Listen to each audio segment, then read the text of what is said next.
All right. Well, welcome to our Zoom class where we will be painting the lilac picture. Hopefully you can see everything okay. Now, my name is Becky, just in case you didn't know that, with iHeart Art Studios. And I want to thank Amy for helping to set up this class through ProMedic Hospice. And I'm always excited that we continue to do this. You would have also seen that I decided to set up one also on my own, only because if I don't write it down or put it in stone, then it will never happen. So I've had a lot of requests to do the Highland Cow. So it will just be Wednesday, May 17th. So basically on a Wednesday evening. But if anyone prefers a different day or time, just let me know, reach out to me, and I'd be happy to set up some classes that would be at different times. Otherwise, I will be recording all the classes so that way I can post them with a private link to YouTube. So, but otherwise, I suppose we'll just kind of go over the supplies and then we'll get started.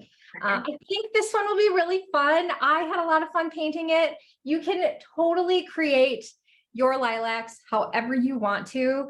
If you have different paint brushes or different colors, feel free to use those also, or instead of the ones that you would have gotten with the kit. And I think this time almost everyone except one person ordered a kit. So that's kind of cool. But so we should have our canvas, paper towel, paint colors. Hopefully everyone's paint colors made it to them safely. They didn't fit in a regular size baggie and I didn't know how else to wrap them. So I think I tried taping someone's, but I apologize if that didn't work because I taped them and then I bagged them and then I was like, I think that's just too much. So, and then you should have a sponge that we'll be using and a little jar template in there that we'll be using to place our little jar because I love to just share little things. For the lady, or if you ordered this class without the kit, I do have a little like PDF that I can email you also with the list of all of the supplies and with the little template. If you have a printer, welcome to print that out on your own. Some popsicle sticks. Now these are really just to kind of scoop the paint out onto your palette paper. This is palette paper. There's a shiny side, and that's the side that I like to use. Oops, I think we lost someone, Amy, but hopefully she'll be joining us again. Some palette paper. And then you should also have a couple paint brushes. I always like to pull on my paint brushes just to get any loose hairs that might be in there, and a flat brush, and then don't pull too hard, and then a round brush. So these will be the brushes that we'll be using. And then we're going to be using a lot of Q-tips. So we've got some Q-tips here. I don't know if you'll need all of them, or if you have more Q-tips at home, you are welcome to use those too. So the person who left the room is now rejoining. So welcome back. I think I lost you. Welcome back, Amy. So yeah, so you should have some Q-tips. Oh, you should also have some chalk there if you would like. Welcome back, Amy. That we lost you. But yeah, and then I think that is all that we're going to need here. So what I'm going to do first is, now you have two shades of blue. One of them has more of a purple hue to it, if you can see that. I didn't realize how close in color they were, but the one that has more of a purple hue is going to be used for the lilacs later, as kind of a shadow or a deeper like purple color. But you can also use the blue in the lilacs if you want to, but I like to use this one that's not as purpley, with the background a little bit. And then I'll also be using this color, which is more of that light turquoise. And then I'll also be using a little bit of white. So the reason that I don't like to scoop right into these with my brush is because I don't want to get the colors all gross. because we're going to want to use them later. So what I'm going to do is I'm just going to take a little scoop of white out and I'm going to put it onto my palette paper. That. And then I'm also going to take, we're not going to use a whole lot of this blue. So I'm just going to grab a little bit of the blue. Of course, you can grab as much as you want to, but we really are just, we'll use some of this blue for the jar, but a little bit for the background also. Kind of here. And then handy dandy light turquoise. So you could use your paper towel to wipe this off if you wanted to, but I'm just going to dip in here because, and I'm going to put some of this on my palette paper.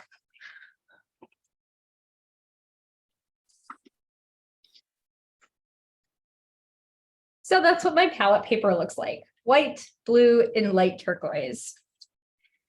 So I'll give you a minute to get those colors out. I'm going to put the lids back on my paint so they don't get too dry while I'm sitting here. Because we'll want to come back. We'll use some of those colors again.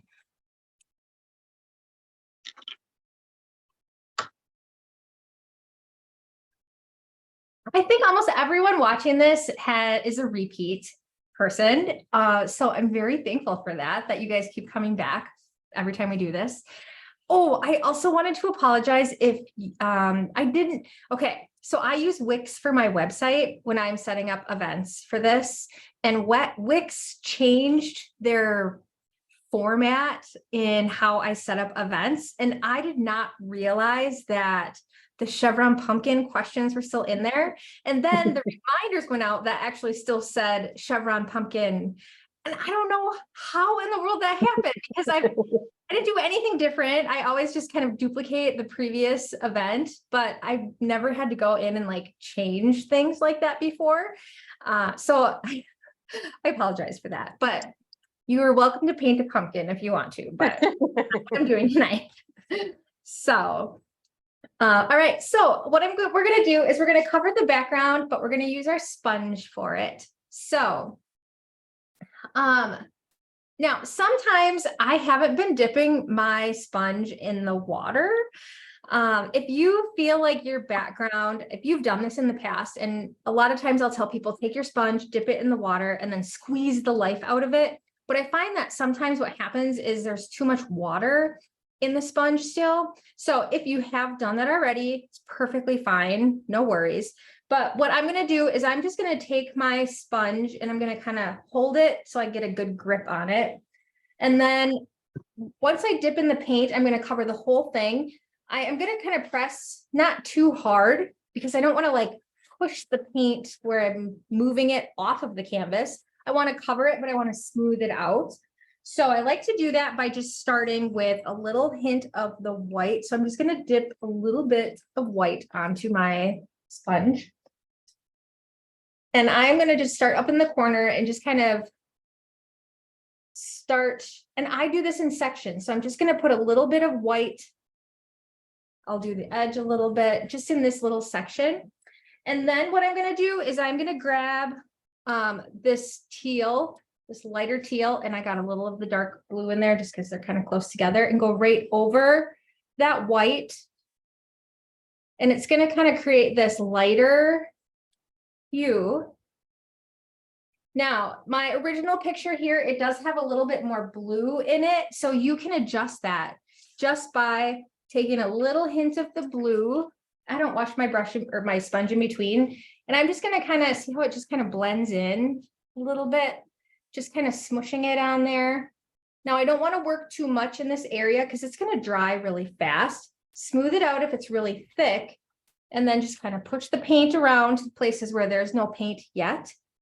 And then take my sponge, dip into the white, and I'm just going to do this next section. So I'm going to cover the whole thing just with the white and this teal and blue. A little bit does go a long way. So you could do circles if you want to. It will kind of look like it's cloudy, or you can do like straight lines if you want to. However you want to, I just like the way that these two colors kind of mix together. So because I'm using an easel too, I'm going to flip it upside down and I'm just going to cover the whole canvas this way. So feel free to go ahead and cover your canvas. I'm just using white, the teal, and the blue. You know, if you have any questions as you're going, and Amy, is it okay if I mute you for just because it's really loud right there? I don't know why. Yeah, I can mute myself too, I think. Oh, okay. I'll let you do that. But if you want to talk, please talk. Alexa, play painting party playlist. How can I find that on Amazon Music? On Amazon Music. It's weird because my I don't know if I can actually do this. Alexa, pause. Only because if I share the link, oh, this is such a bummer. So you'll have to turn music on your end, because what happens is YouTube, when I post the link there, they won't play any audio if there is copyrighted music behind it. And I forget about that because it's been a long time since I've done this. So I'm so sad. It's much more fun when there's music involved.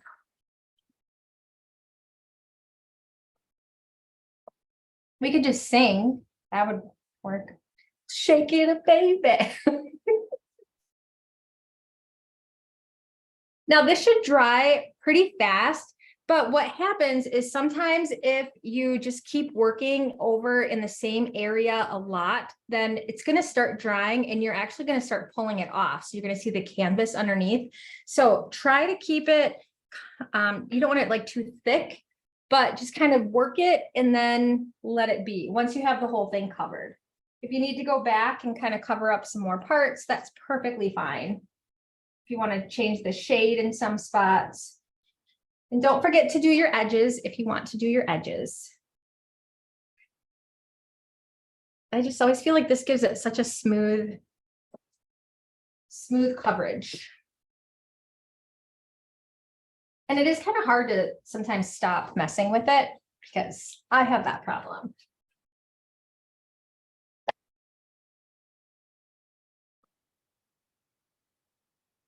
Please feel free to unmute yourself or let me know if you have any questions as you're going. I'm more than happy to help. And I've missed you all. So fun to be back. I do still have this fear of being online because I don't know why. I feel like because I'm watching myself. But it is fun to be online and be creating with people all over the place. I think that's really cool. So when I am in the studio, I have baby wipes that I use to clean my hands with, but I don't have, oh, I do have those here. See, I am prepared, but you can also wash your hands if you need to. Now, these sponges, when you're done, if you wanted to go rinse it out, you can reuse this sponge. I usually get like 2 or 3 uses out of it before it can start kind of tearing. And if you, I purchase, I know I've said this before, but if you are new and you're watching this, the high density foam sponges, the best thing that I found to be the most cost-effective way of me sending these out and using these so much is they are those eggshell bed cushiony things that go underneath your sheets to help your bed be more cushiony, I guess. And I cut them up, and this is just the perfect little size for travel kits too. Normally there are all sorts of different shapes on those egg bed things, but this little section had these cute little buttons or whatever they're called. So once you have it covered, then I would just let it rest so that way it can dry. And then what we're going to do next is when it's dry, then we're going to be grabbing our little stencil. So I'll give you about another minute or so to finish up, and then just give me a thumbs up. You can even message it if you want to when you have your background done. So that way we know to move on. Awesome. I should see if there's.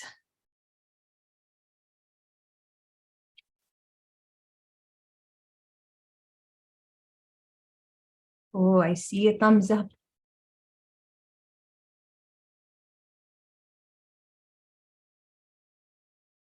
I will also say, if you are watching this back through the YouTube link, you can pause this video, you can fast forward, you can back it up, you can do anything that you need to. Thank you, Janet. So, all right, so we're all finished here. It's still kind of wet, so don't touch it yet. It will dry pretty quick, but it just needs like a minute or so to dry. So, now if you wanted to, like, sometimes it's not good if I give you many choices, but if you wanted to change the direction that you wanted to put yours, because maybe you want to put different, like bigger ones, you can totally do that. The original painting that I have on my website with this, I could not find it anywhere, which is why I decided to paint a new one. And it's very possible that I maybe sold it because someone liked it, or I have no idea what happened to it. It has been years since I've done this painting, and lilacs have always been a pretty popular thing, so I'm not sure why I misplaced it or lost it along the way, but so if you wanted to follow the one I have in my gallery on my website, feel free to follow that one. You're welcome to change or adjust anything on here that you would like. So it's your painting, so you should make it how you want to.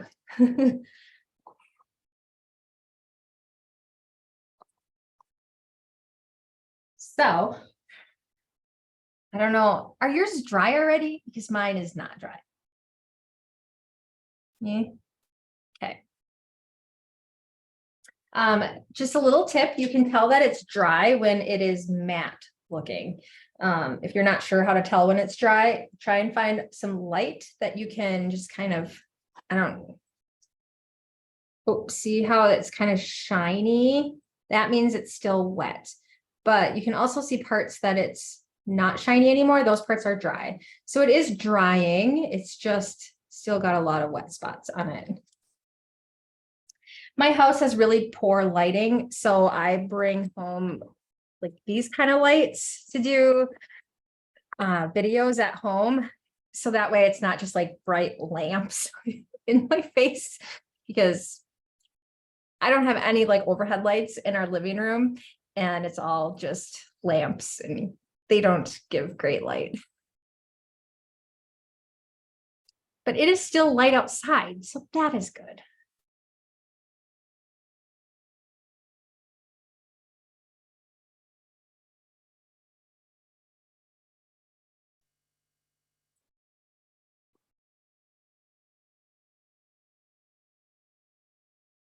I do follow a girl on TikTok, and she is a gardener and has already been harvesting things from her garden. She lives in Texas. And I'm like, we have not even been able to get anything outside. Yes. So, oh, but I'm eager. I've been like replanting plants, and all my plants are pushing out growth right now, which is cool. So they know that the days are getting longer. My Easter lily is like, it bloomed on Easter. It was so pretty. And right now it's like almost fully bloomed. It is so pretty. But what else can I talk about as we're waiting? These can make nice fans if you get warm while you're painting.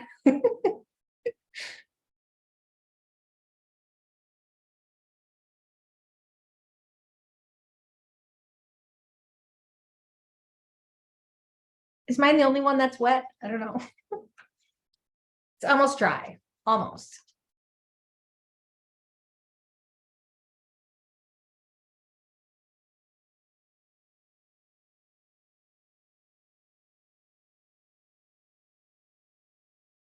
So while we are waiting for this to dry, I am going to scoop out just a hint more of the white because I'm all out. Now, it's probably okay if you get a little bit of the blue in there, but I'm going to put the white just kind of in a little clean area right here.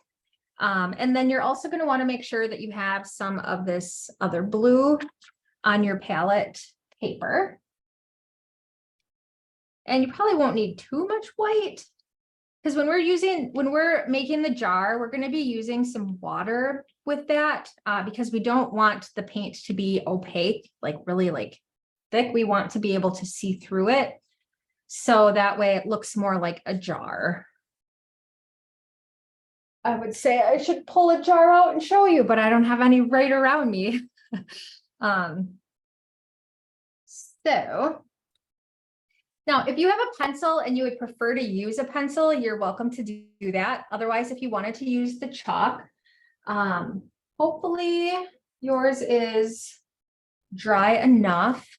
And what I'm going to do is I'm just going to kind of place my little mason jar here. And I like to put it where there's a little bit of space at the bottom still.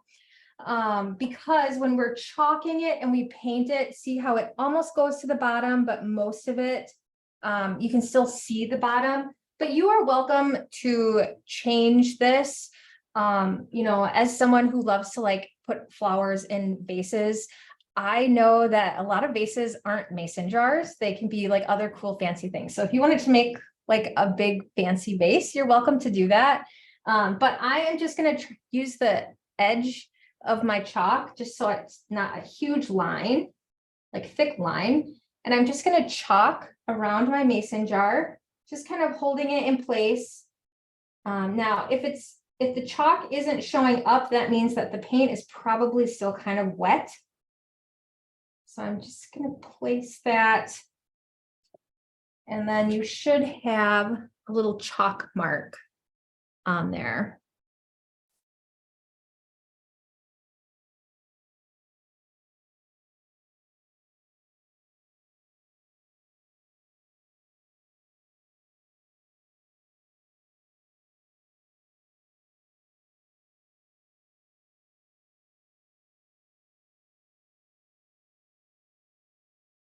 Now, I am personally one of those people who I kind of like to draw things out before I'm going to get into the paint.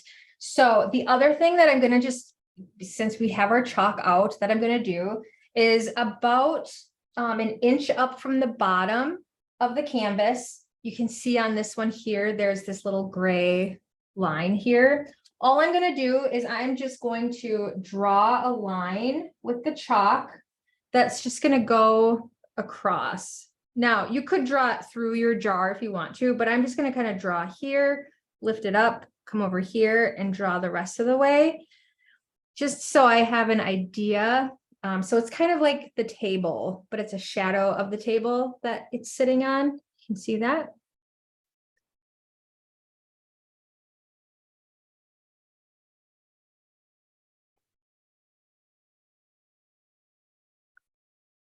The other thing that we're going to draw out is we're going to do a very rough draw out of our flowers. So don't be afraid by this. Something that you can do is if you have a baby wipe, otherwise I'll just take a piece of my paper towel and I'll just dip it in some clean water and then squeeze it out so it's not really wet. But if you wanted to, I'll kind of show you how I like to draw mine. But if you make a mistake, you can just use the damp towel and just wipe off the chalk.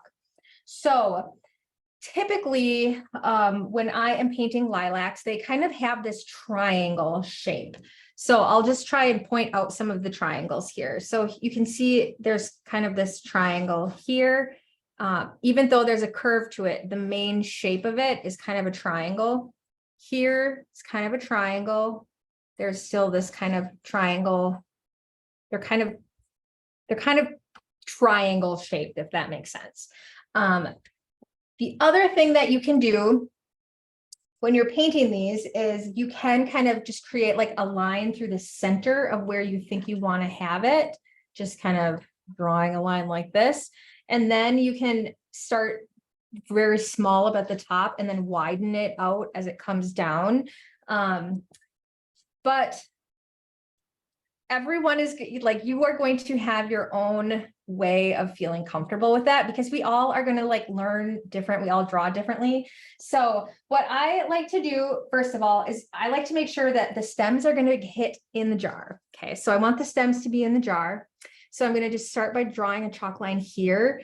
And then if I want to have a big one coming out, sometimes I'll just kind of draw that straight line like that.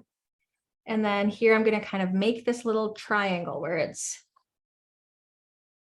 getting bigger like this with kind of curves at the bottom, kind of like that. It looks really rough right now. This is just, we're just kind of getting placement. And the nice thing is if you don't like the placement or if it goes too much over the jar, then you can just take your damp cloth and you can just wipe that right off like that.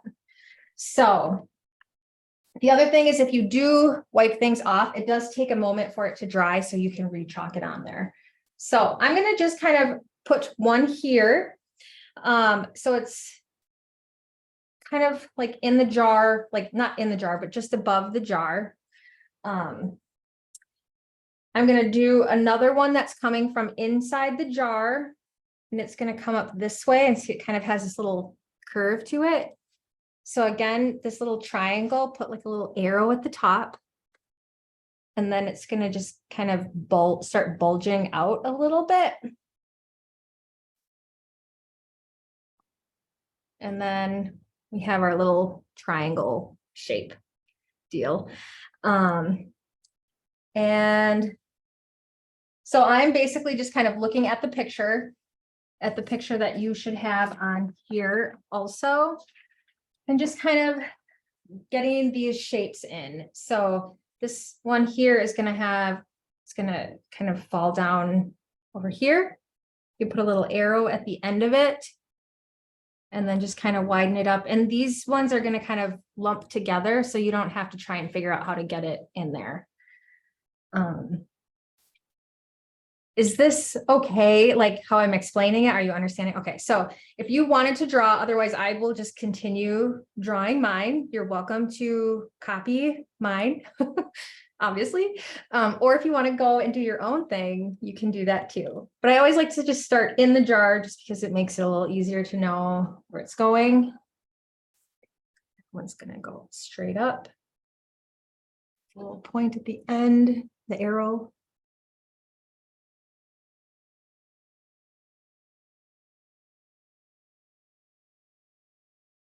That one coming over here. And if you end up not getting them tall enough, that's okay. But also think of height. So the paint will probably go outside of the chalk lines as we're painting it, because we're going to cover up those chalk lines.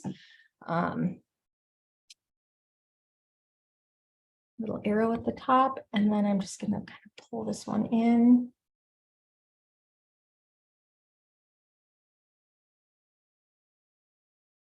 Please let me know if you have any questions or if you're struggling.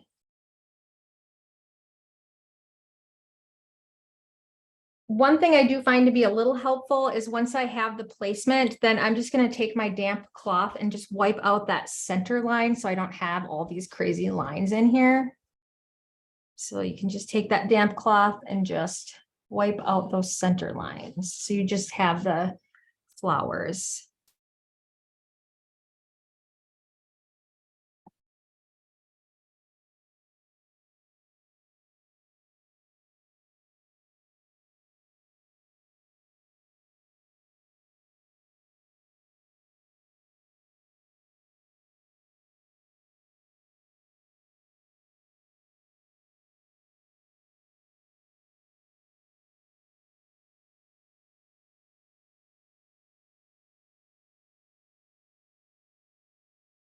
If you are a perfectionist, this drawing part can be really hard. And so I always like to tell people, have grace on yourself. And just to remind you that you would rather spend the time painting it. So this is just a rough sketch. So you don't have to spend, 20 minutes.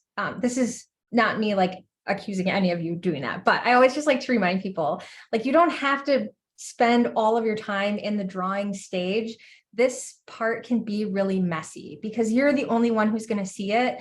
And we're going to cover up all of these chalk lines. And if any chalk lines still remain, you can wipe them off later when it's completely dry. But I know sometimes people can get really hung up on the drawing part. So if you're not a drawer, that's okay. That's okay. You don't have to be. I am not good at drawing the mason jars, which is why I have the little templates for you. So, and I think too, like lilacs, they're kind of like flowing, so it doesn't really matter. We're going to make them look like lilacs, I think. But the way or the shape that they go, either way is totally fine. Doesn't matter. Turn my phone off. Okay.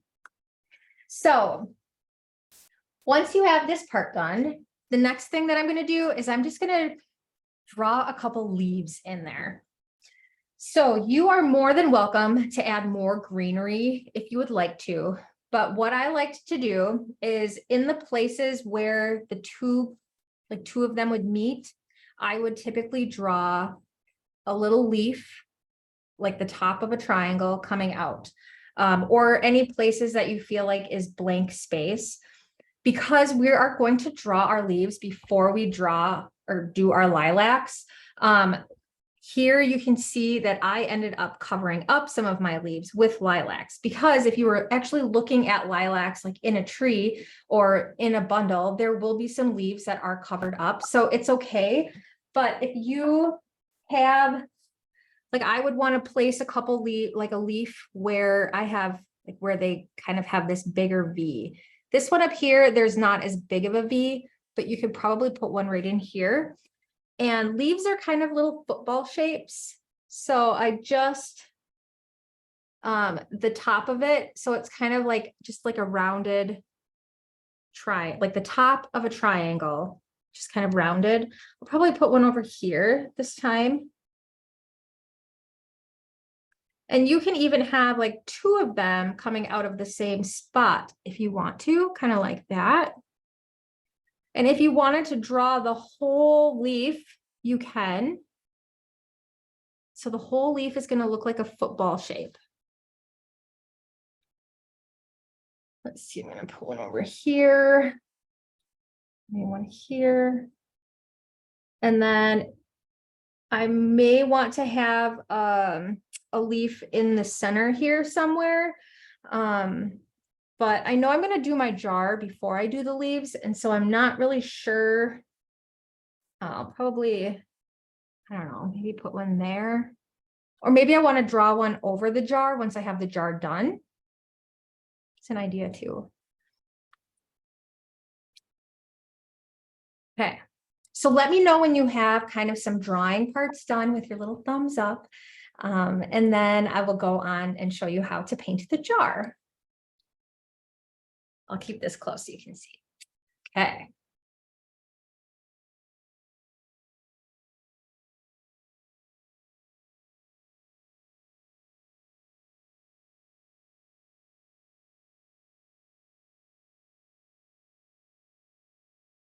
Oh, my son is walking in the door, so the dog is probably going to bark. We'll see. Hi, there's burgers on the stove.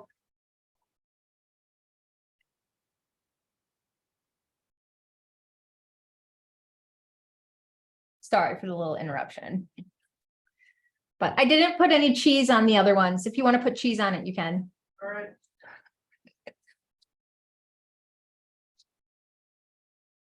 I also went grocery shopping. Yeah. Okay. All right. I am back to painting now. Thanks for the little, it was a nice little pause there anyway. Okay. So now we are going to start on our jar. So in order to do this, I am going to take my flat brush like this. And I am going to, hold on a second here. How am I going to do this? Yes. Okay. So I'm going to take my brush and dip it into the blue just a little bit. You don't want a whole lot of paint on there. We're gonna ease ourselves into this. So I have just a little bit on my brush. And then I'm actually gonna dip it into the water and then wipe off. I'm not gonna dry it off. I'm just gonna wipe it off on the edge of the cup. So you should still have a hint of blue. It's very light. Now, if it's really watery, you just want to be cautious. But I'm going to start kind of in the middle, and do you see how it's just kind of putting this light glaze of blue? I don't want it to be too thick. So I'm just going to dip in the blue, dip in the water, kind of wipe it off, and then just kind of put this on like this, just kind of brushing it on. You can probably even just dip into the water without having to dip into the paint a whole lot. If you just dipped into the paint, that would be okay too. It just will be a little darker. So I dip, kind of show you my process here, a little bit of paint. Dip into the water. So I'm getting all these, like the paint is basically just going in there. But then I have just a little hint of the blue on here. And just kind of using that blue watery mix to just fill in the jar.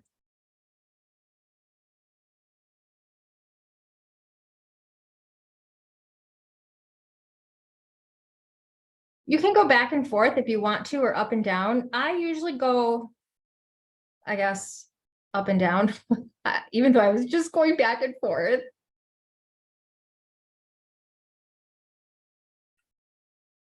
And you can make it more blue if you want to.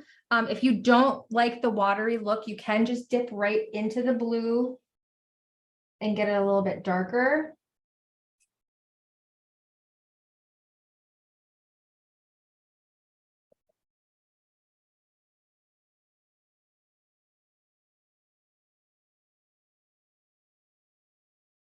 I feel like I kind of lost some of the shape of my jar, so I'm just gonna try and add some of that back in a little bit.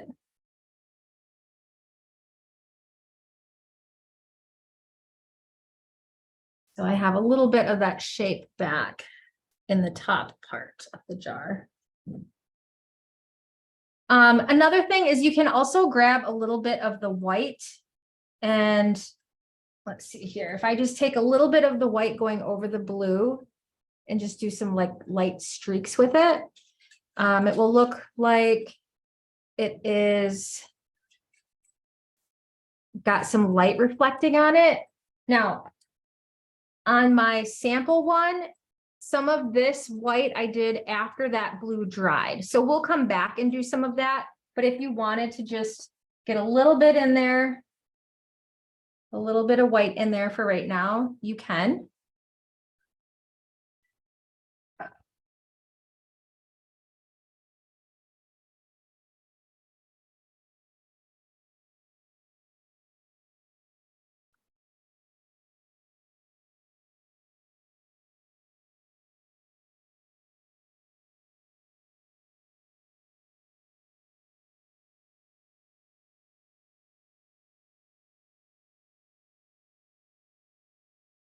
And then I also feel like the edge of the jar on the sample is has a little bit more blue.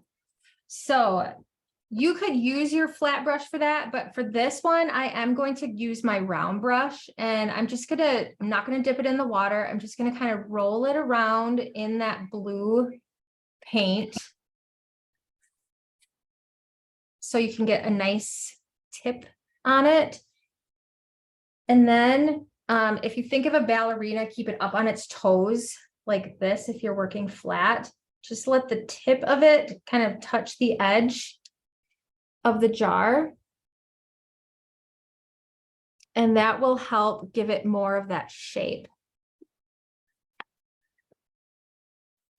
So I'm just going to take my pointy brush, the round brush, roll it around in the paint. So you don't want to like dip so you get a big chunk of paint on it. You want to just kind of roll it around kind of even away from the paint, just so you get a nice point on it. And then just light pressure doing the edges. You can even bring some on the bottom if you want to. And if you wanted to outline some of the jar lines, on the little template that I gave you, there are some little pencil lines that I drew of like where the jar, like where the top screw part is. So some of those I will do with the darker blue and also a little bit with the white. Oh, I just dropped my brush on the floor and I made a big mess.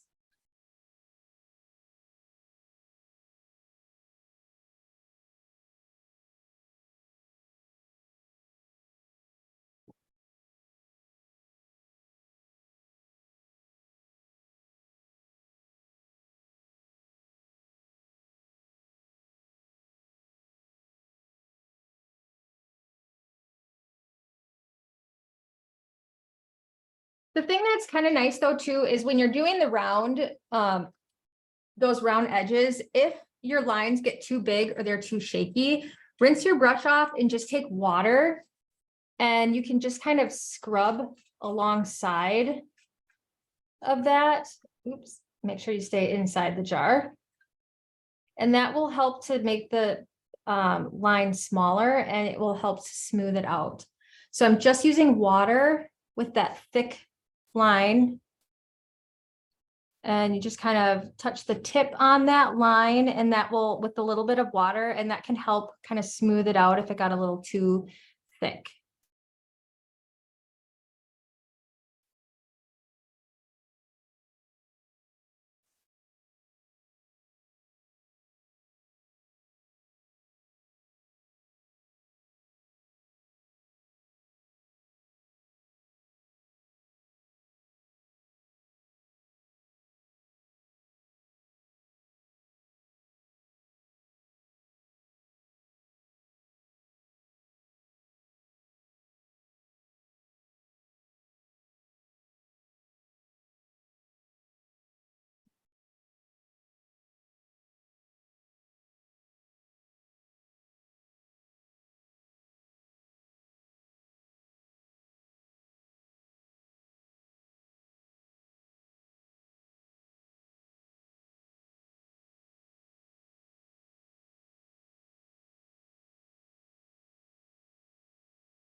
Let me know when you have your jar painted. All right. I don't want to rush you, and I know that painting a jar can take some time.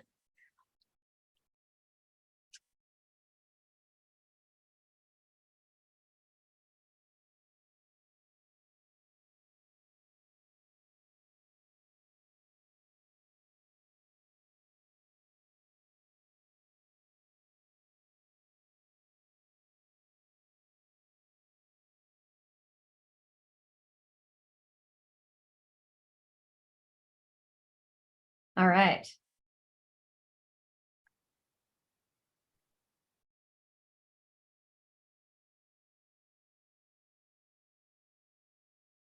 Awesome. Okay, so we are all done with this.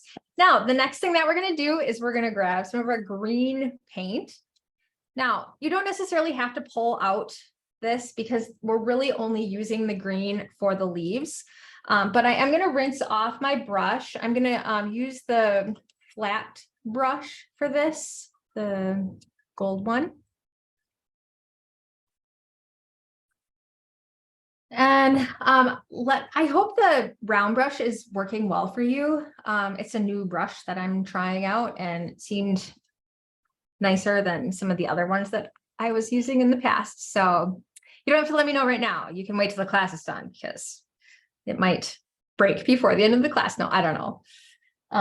But I am still going to be using some of this white that I have though too, because I do add a little bit of white into my leaves.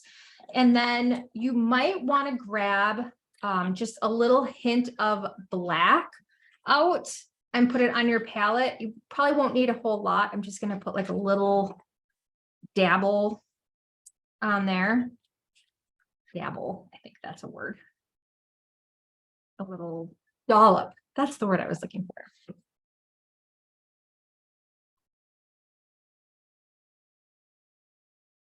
Now, anytime that we're going to be using the black, we will not be using our bristles to dip into the black because the black will take over like everything. So what I like to do is I will use the back end of the brush if ever I'm going to use black. So I will explain that process, but I just want to let you know right up front, don't get your bristles into the black if you can help it. So I'm going to start by doing my leaves first. So I'm just going to dip into the green. And now I got to figure out which one of these was my leaves. I have a leaf right up here. So I'm going to start in the middle of the leaf.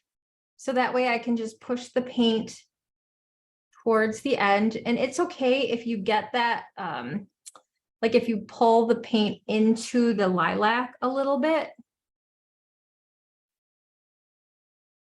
What happens is if you start on the edge, a lot of times you can get a thick ridge of paint. So that's why I like to start in the middle. And then I also feel like it doesn't look as smooth as I want it to look. So this is when I'm going to dip into my white, first of all. So I'm just going to take my green brush, dip it right into the white. And then I start right where I did with the green, right in the middle. And I'm just going to blend that white right into the green. I think it just makes it look a lot smoother. And I actually have a lot of paint on my brush, so I'm going to just do another leaf while I'm at it. Just kind of, now again, just try and get your outside lines smooth, but you can pull them into where the flower is. Man, I really had a lot of paint on my brush.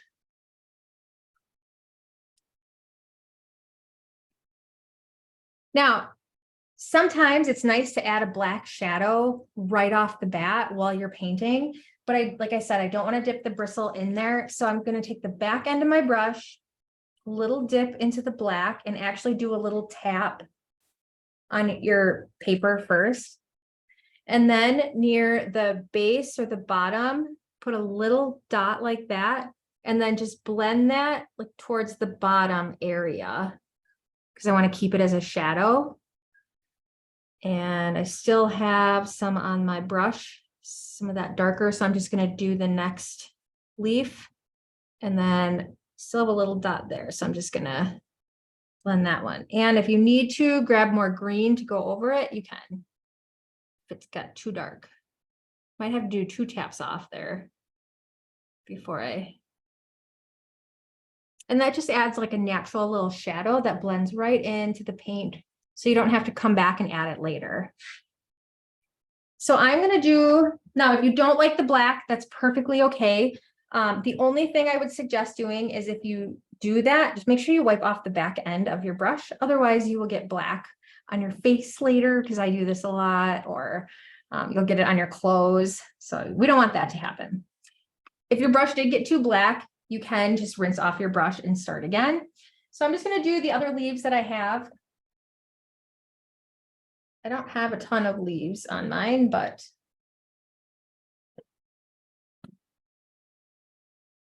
and then I like to grab a little bit of white. Definitely like the lighter green leaves. And new leaves are typically lighter anyway, so I always think it's like new growth if they're lighter.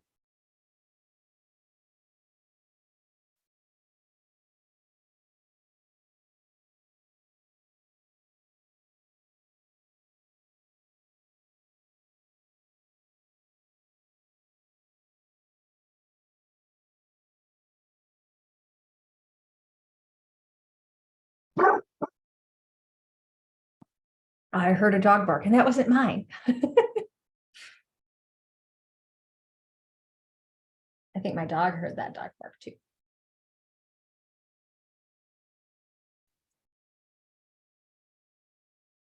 And if you did want to add a leaf on your jar area could be dry by now. If you would feel more comfortable drawing it out with the chalk, you could do that. Or if you wanted to just, you're like, I can do this, just kind of draw a leaf on there, you can.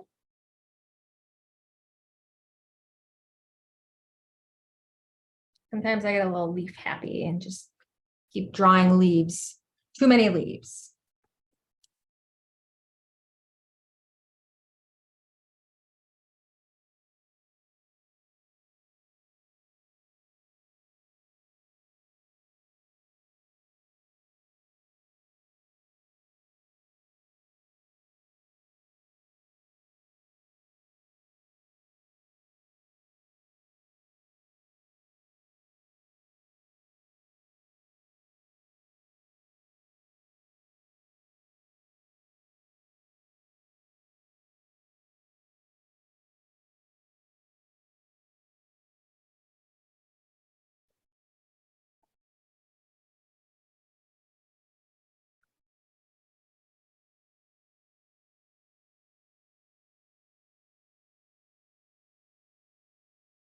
Now on the actual, like on the sample picture, later when I'm touching things up and the leaves have had a chance to completely dry, I did do a black outline and a black line going through the center, but I wanted those to be bolder. So that's why I waited until later to do them.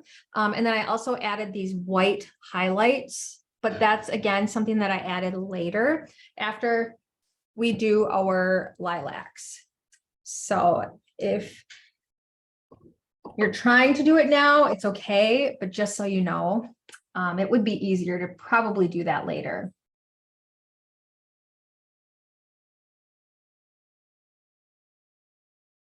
The other thing that I'm going to do before I go into my lilacs is the green stems. I'm going to put some green stems into my jar. Probably should have done that before we painted the jar.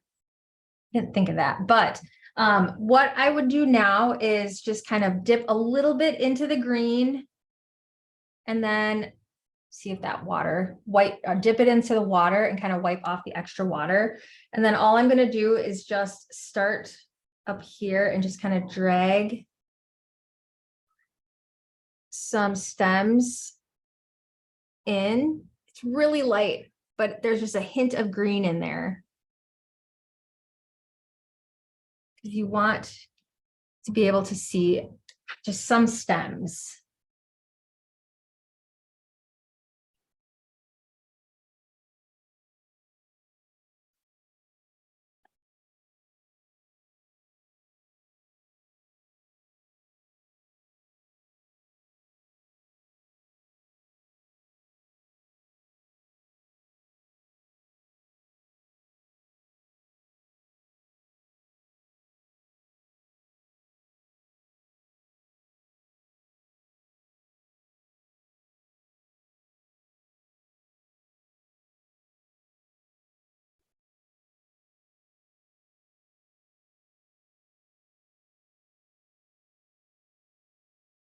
So when you've got your leaves and your stems done, just let me know.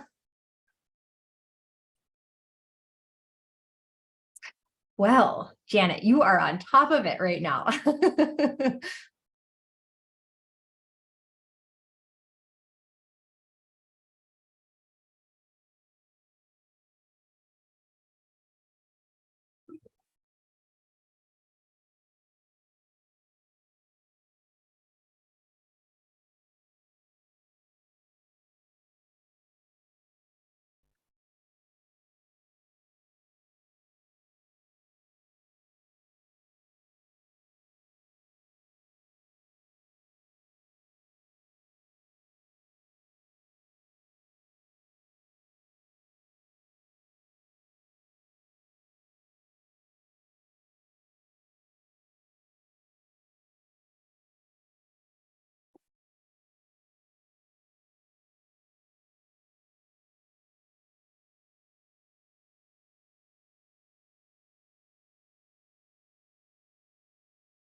How are you guys doing with your leaves?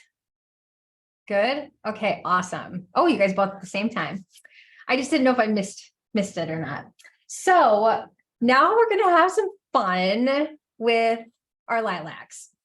So if you wanted to pull some of your purple out onto your palette, you can. If you wanted to dip in there, I'm gonna probably pull some out just because I find it's easier to dip the Q-tips into it when there's like a hard surface instead of just like digging into the paint. And then I'm also going to grab some of the more purpley blue.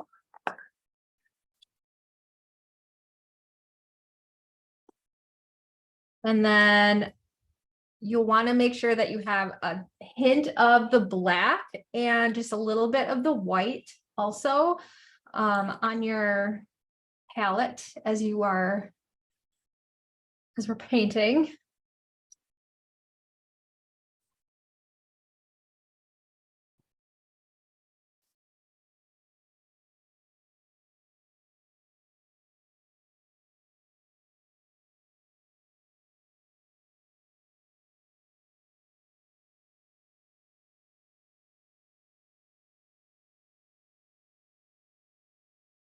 So typically when I'm doing this, I will take 3 Q-tips at one time and kind of bundle them together. So you get this little, I feel like the word of the day is triangle because I've said triangle so many times today.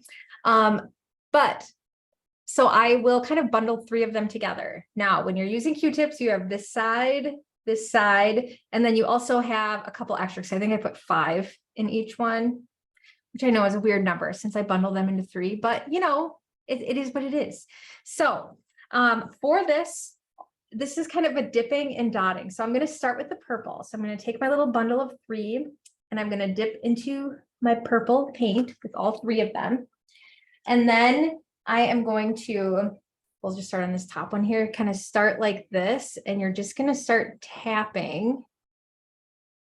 See how it kind of creates, you can kind of turn your fingers if it looks the same the whole time.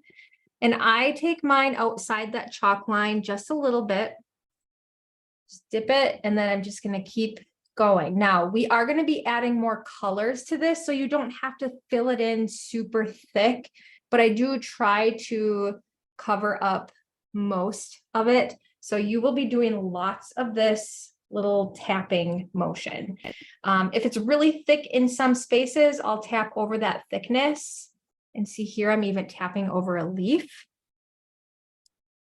Dip and tap. Because I want to have this look of the little dots. That's what I want. So when I'm coming to do the other ones, we're just going to do the same thing. Just kind of tap it, move your fingers around so they don't all look exactly the same. And I'm going to do like all of them with the purple color first before I start adding more colors. And I do cover up my chalk lines for the most part. So please let me know if you have any questions as you're doing this. I'll try and move my thing closer because I have to have a hard surface to do it on. I thought the lights would be brighter. Hopefully you guys can see everything okay.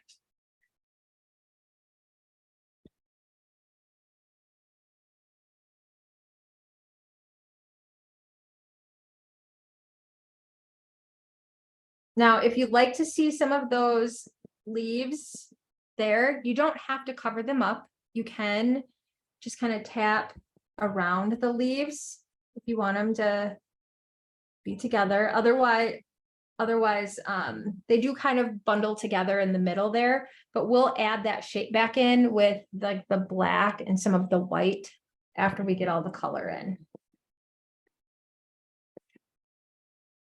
And I know I make it look really easy, but it's not as complicated as you think it might be. It's just being brave enough to just go for it.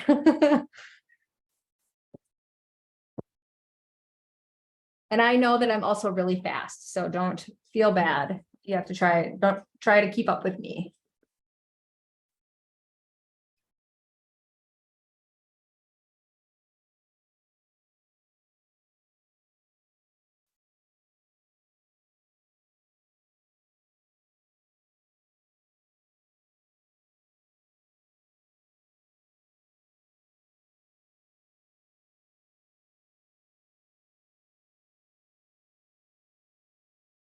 This is my favorite part. I feel like this is just so much fun.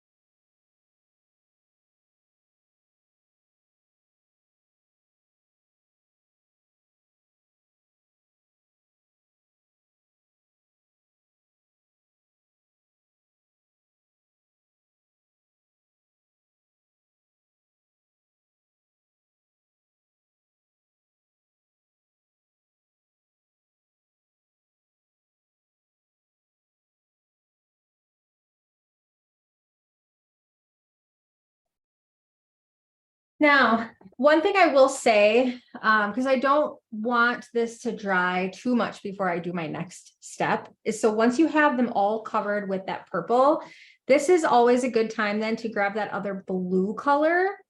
And what I'll do is I just kind of tap that. Now it's going to look very purple because I want it to blend in with the purple. So it's not just like super blue. But when I dip, and I just take the same ones, the same Q-tips. And you don't have to cover all of them, but I'm just going to kind of put, it's kind of hard to see. Here, I'll kind of show you from start to finish. So this one here is just purple right now. So I'm just going to start here. And I'm just going to kind of just gently tap a little bit of that blue throughout, just kind of randomly, not covering the whole thing, but just putting some in there. Didn't really show up that much, but it is pretty light. But when the purple is wet, it's going to actually pull some of that blue. It's going to just make it look like they're all together. Like it's just shadows in there.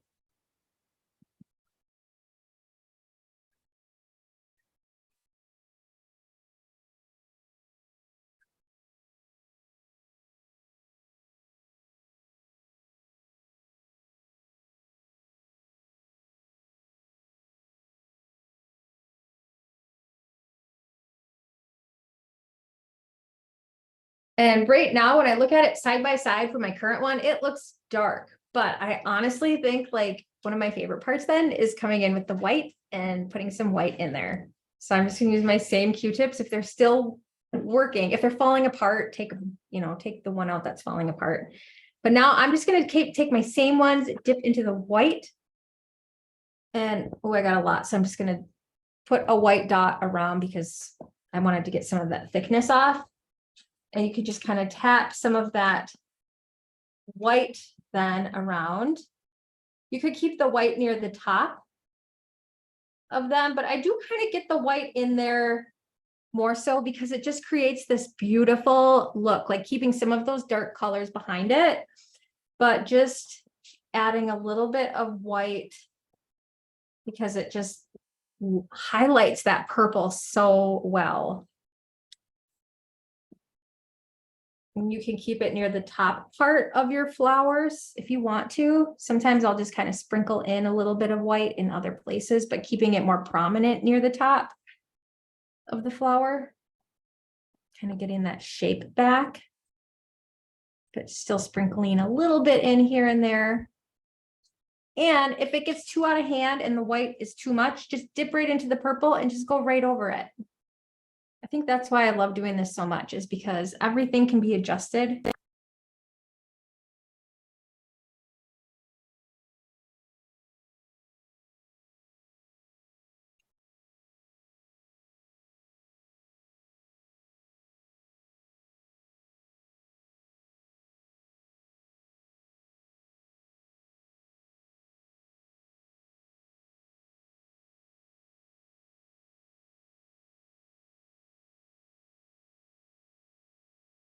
I hope you're enjoying the tapping as much as I enjoy it.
So I'm not sure how far you are at this point, but there still are parts of this that could benefit from some darker shadows being added, because I feel like there's still, it's hard to tell the different ones apart from each other. They're kind of a big blob in the center. So now adding the black to this can be super scary. So if you didn't want to use all three, you don't have to.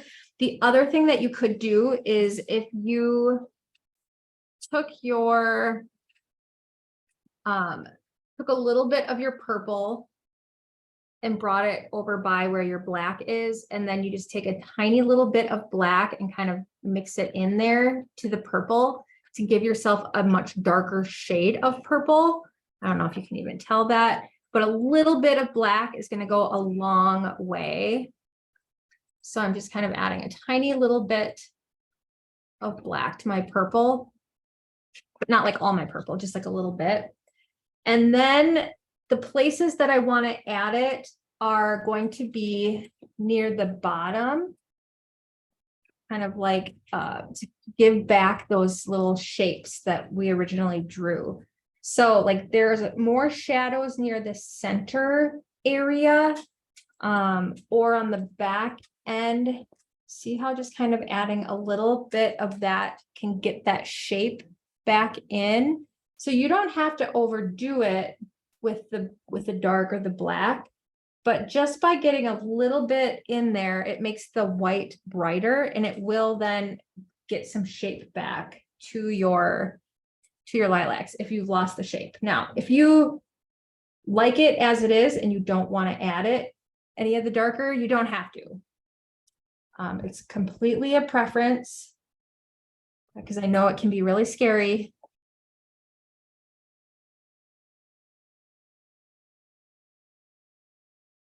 But just a little bit will kind of bring some of that shapes out. And if need be, you can always flip over your Q-tips to the clean side if you haven't done that yet. And if you wanted to add more prominent white, you can.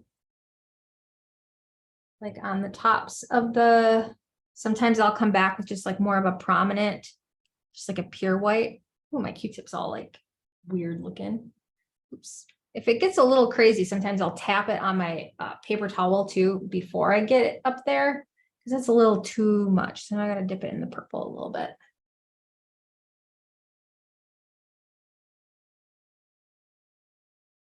But this is kind of just like adding little highlights to the top where the light might be shining on it.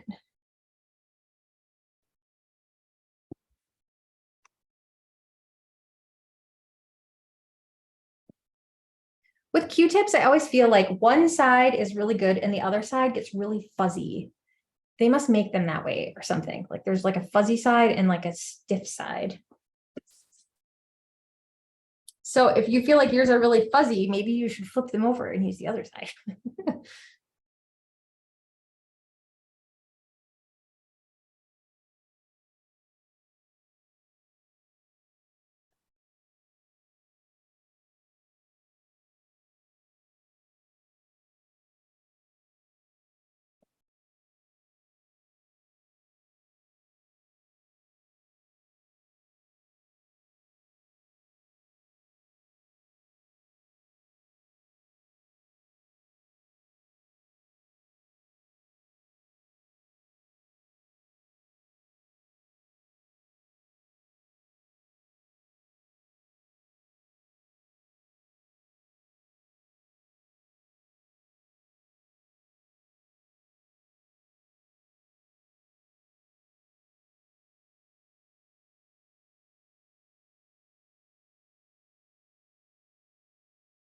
Now you could probably play with your lilacs all night, adjusting, lightening, darkening, making them more purple. And I'll just say right now too, if you are watching the recorded version of this, I would love for you to send me a photo of your finished piece. And you can always send it to me by email, through my Facebook business page, iHeartArtStudios@gmail.com, or on Instagram at iHeartArtStudios. Because I'm not sure if you can send pictures through TikTok, or you could make a TikTok video about your painting. Tag me in it. I always think that's kind of fun. But I just love to see how people create their masterpieces when they're watching a video like this.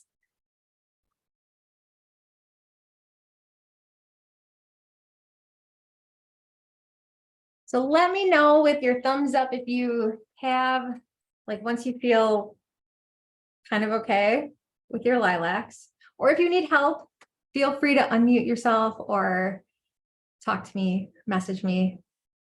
I'm happy to help.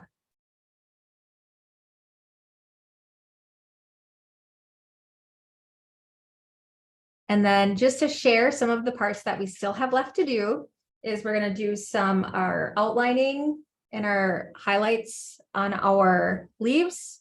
We're going to add some more highlights to our jar, and then we have to do our table part, which is like a shadowy part.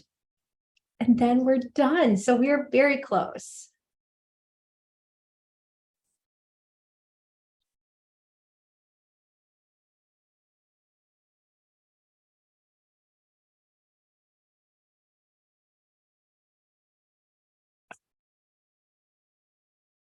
That is my dog making that hacking sound. And then my family.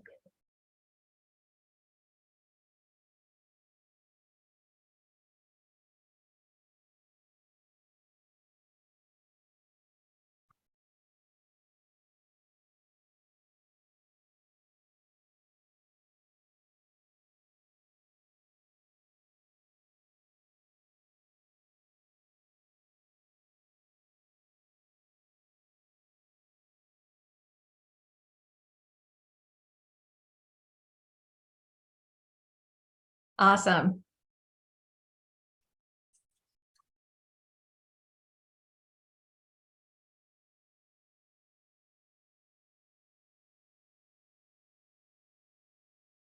Thanks, Janet.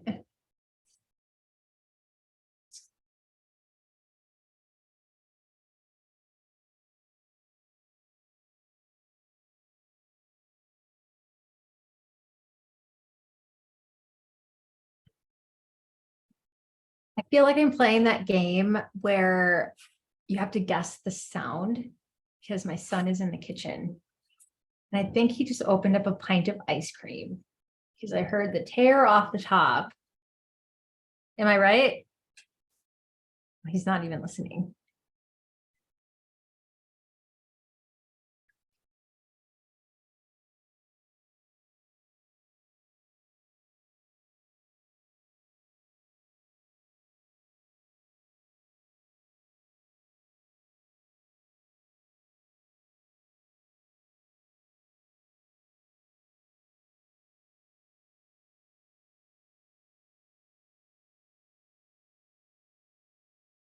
How are you coming along, Jean?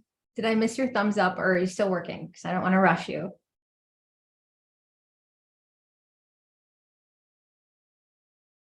You're good. Okay. Sounds good. So now what we're going to do, I'm just seeing, can you turn that off as you walk through? I see you saw that. Okay. So I am going to use my round brush to do the details on the leaves. If you are nervous about this because of the small lines, you don't have to do it if you like your leaves as they are. But I'll just kind of show you close up, see how we do black outline of them and then a black line through the center. There's also a white line that I do on top, but I'll do that later when I'm doing the white on the jar. So I'm going to grab a little bit of black. Now, if you have your container, you could probably dip in there. I'm going to just roll it around back and forth. But you want to make sure you don't have a big bunch on your brush. So make sure that you're kind of wiping it off, but that you have a nice round tip to it. So using very light pressure, what I'm going to do is just kind of put the tip at the point. I find it easiest to put the tip at the point of the leaf and then just kind of pull it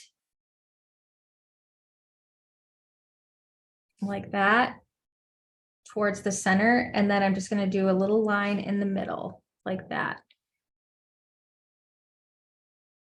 And I'm going to do that with all of my leaves. Now, if you press harder, your lines will be bigger. If you press really, really light, where just the tip is touching, then you can get some pretty small lines. And if you do one or two and you're like, nope, I don't like it, then that is perfectly fine. You can just wait for it to dry and then you can paint over it with green and white again if you want to.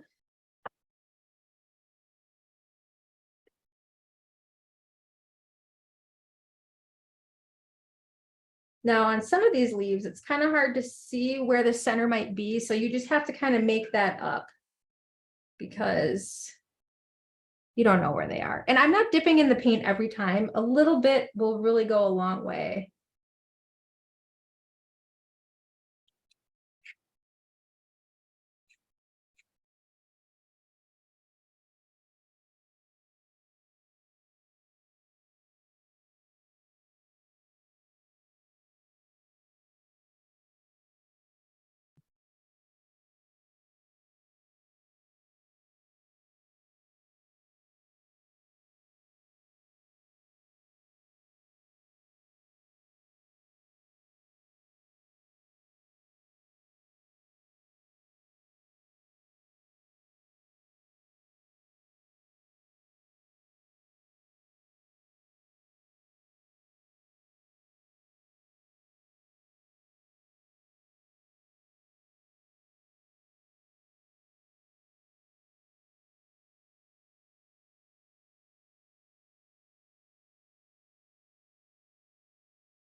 I'm going to check on my dog really quick while you're doing that because I think he has to go outside.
I'll have to let him in a minute. He wasn't quite ready to come back.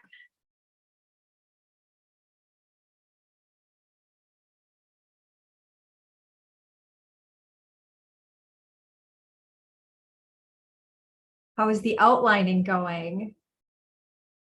Good.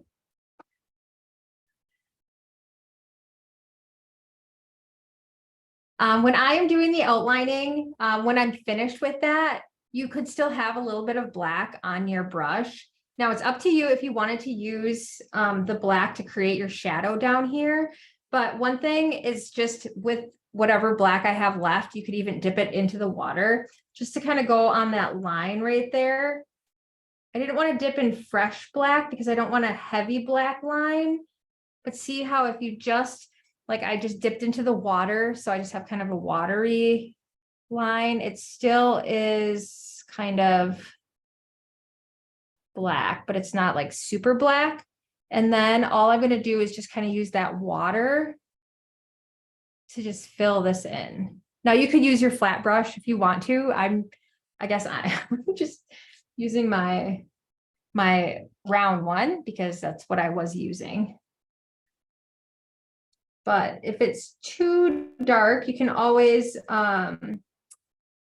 wipe some of that off. Uh-oh.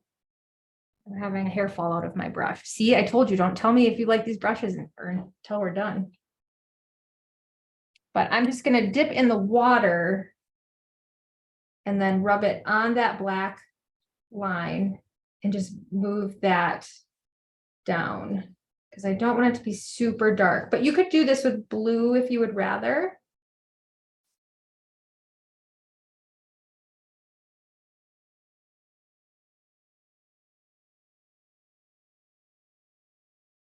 Did have a couple other hairs come out over here too. Nothing worse than having a hair come out in your painting. I apologize for that.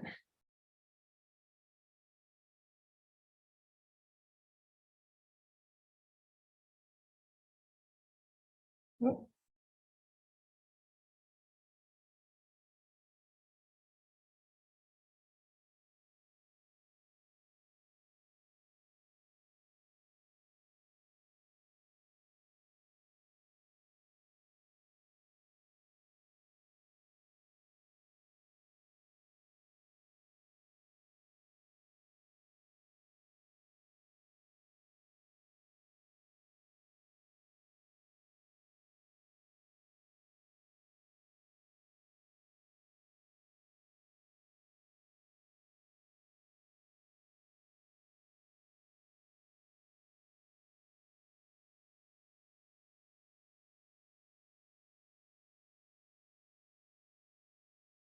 Okay, I will be back in a moment.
So just let me know when you've got, so we still have to do like our white highlights. So let me know once you've got the shadow on once you're caught up that far.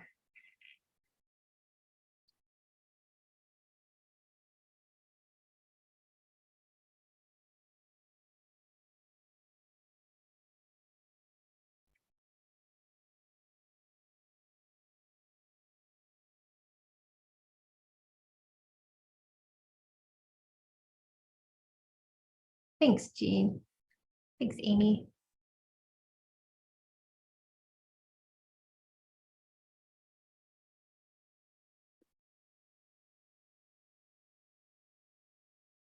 Awesome. Okay. So now we have our white highlights and then we're done for the most part. Of course, you can keep fussing with it. That is the nicest thing about having all of the supplies at home is you can just keep messing with it long after the Zoom class. So I am going to just rinse that dark shade off of my round brush and get my white cup out. Hopefully I won't have any more. Oh man, I am all of a sudden getting lots of bristles coming out of this. I apologize if you are running into that issue. That is very annoying. Very, very annoying. It's like a one-time use brush, not even. We haven't even used it the full one time yet.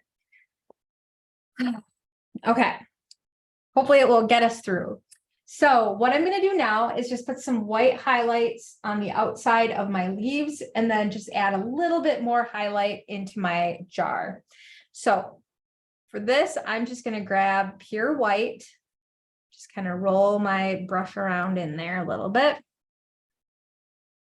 And I like to do just kind of one sweep, just kind of like that. And you can even do it on both sides to kind of give that leaf a little bit more definition, or you can just do it on the top side. Like if the light was shining down from above, some of these lower ones would probably only have a little white line on the top. Or that one, I just am putting it in any open spot that I can find because there's so little in there.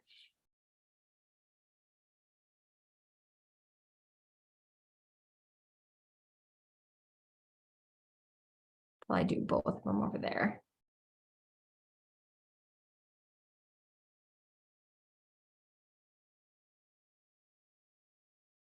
And if the white does get out of hand, it's nice because you can always grab a little bit more green and mix that in there. With the white, the other thing I'm going to do is come back onto my jar. And some of these parts that come around, see, I put a leaf here, so it's kind of hard to see, but on the top of this jar, like where the lid screws, I'm going to put a little bit of the white up here. And then I think I might actually grab my flat brush. Got to clean that off though.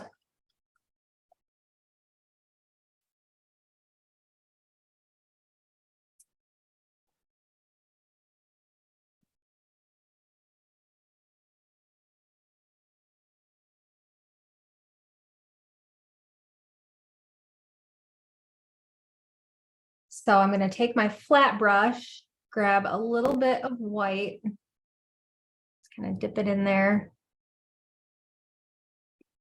And then I'm going to lay it flat on the jar and I'm just going to wisp it down. Maybe you have to turn it over, just kind of smooth out that top wisp there. And on both sides, just kind of keeping that blue edge, but just on the inside of that. And then you can actually bring it, you can do another, it's almost like little parentheses, but don't make them too curved. But if you give them a little bit of a curve, it will make it look like the jar has a little bit of a curve, like it's a little bit more 3D. But I barely had white on there, but I still want to be able to look like I see through it, where I can still see the little stems in my jar.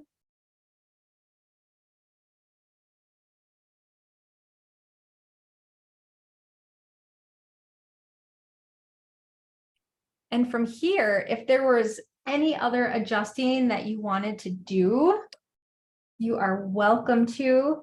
Like you could add a little bit more of that blue in the jar lid where that screw is, like underneath where the white is. If you feel like you lost some of that, I feel like I lost a little bit of that blue.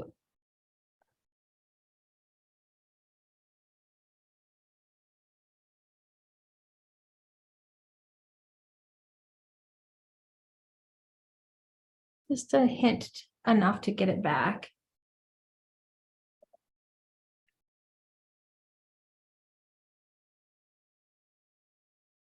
And the final thing is to sign your masterpiece. Now, I won't lie.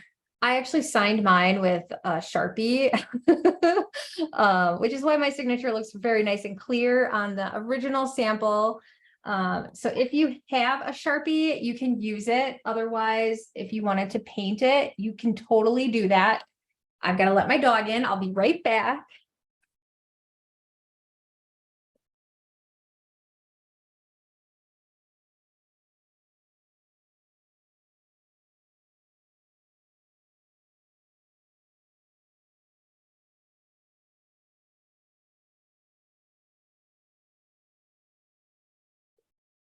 Let's show you off really quick.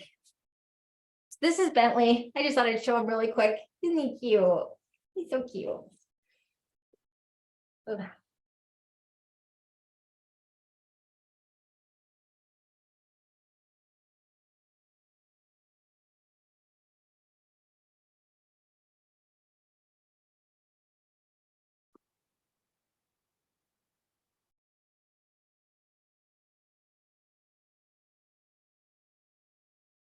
So at this point, I am going to stop the recording.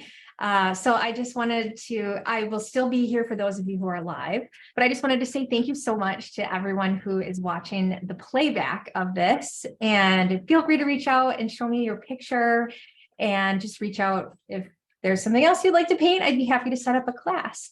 So thank you so much for watching, and have a great rest of your day. If you're live, you can stay here, but I'm just gonna stop the recording. I can remember how to do that.